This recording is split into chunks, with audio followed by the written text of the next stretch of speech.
وحی کے آغاز کا بیان۔ حضرت ابن عباس رضی اللہ عنہ فرمانے الہی کہ اے پیغمبر، آپ وحی کو جلدی جلدی یاد کرنے کے لیے اپنے لب مبارک کو حرکت نہ دیں۔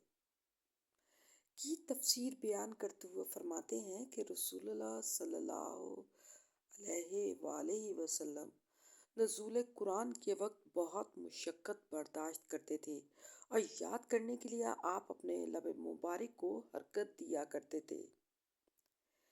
ابن عباس رضی اللہ عنہ نے کہا، میں آپ کے سامنے اپنے ہونٹ ہلاتا ہوں جس طرح آپ صلی اللہ علیہ وآلہ وسلم ہلاتے تھے۔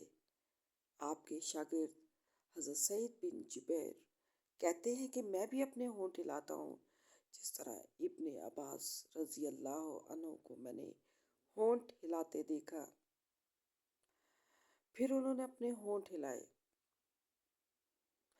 ابن عباس رضی اللہ عنہ نے کہا، پھر اللہ تعالیٰ نے یہ آیات نازل کیں کہ اے محمد، اس وحی کو جلدی جلدی یاد کرنے کے لیے اپنی زبان کو حرکت نہ دیں، اس کو جمع کر دینا اور پڑھا دینا ہمارا ذمہ ہے، یعنی آپ صلی اللہ علیہ وآلہ وسلم کے سینے میں محفوظ کر دینا اور پڑھانا ہمارا کام ہے۔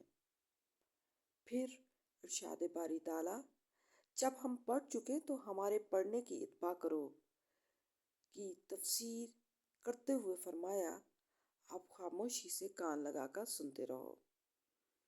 پھر فرمانے الہی، اس کا بیان کرنا بھی ہمارا کام ہے کی تفسیر کرتے ہوئے فرمایا، پھر اس کا مطلب سمجھا دینا بھی ہماری ذمہ داری ہے۔ ان آیات کے نزول کے بعد جبرائیل علیہ السلام آتے، آپ صلی اللہ علیہ وآلہ وسلم کے پاس آ کر سناتے تو آپ صلی اللہ علیہ وآلہ وسلم توجہ سے سنتے۔